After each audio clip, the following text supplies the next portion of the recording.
Magandang araw sa mga viewers natin. Dito tayo pupunta tayo sa Tomalistis Falls. Kaya nagbayad muna tayo ng entrance fee, tapos maglalagbog po tayo doon. So ito po yung entrance po nila. Kaya pupunta na po tayo doon sa mismong falls. May nakalagay po dito, "Welcome to Tomalistis Falls." So ito po yung daanan papunta doon. So guys, napakaganda po dito. Ito po yung mga cottages ng falls. Marami po ito. So nagtanong po tayo dito, yung bawat cottages or cottage po dito ay 600 pesos po yung rent dito. So may malaking cottage po. Ito po yung malaking cottage, 1,500 daw ito. Yung tinanong po natin. So dito tayo guys. So ito po ay 600 pesos po yung cottage dito. So mapapansin po ninyo guys, napakaganda po yung place dito. Hindi po mainit.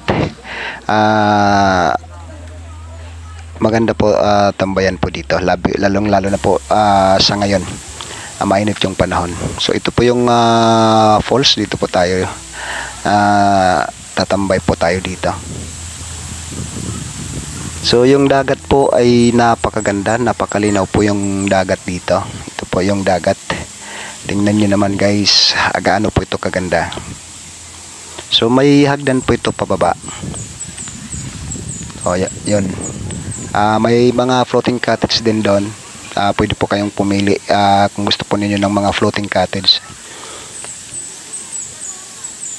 So ito guys, napakaganda po ng tanawin po dito. Tsaka hindi po mainit guys. So ito po yung hagdan po pababa. So dahil nagandahan po tayo sa tubig na to, hindi po tayo nakatiis lumusong po dito. Nagpaano po tayo, nagpalamig po tayo sa dagat. Naligo po tayo dito guys. Sandali lamang po ito. Wala kasi akong kasama dito guys. Nag-iisa lamang po ako dito. Hindi po sana tayo maligo, pero dahil maganda po yung dagat ngayon, tapos malamig po yung tubig dito guys, nagbanlaw po tayo matapos dito.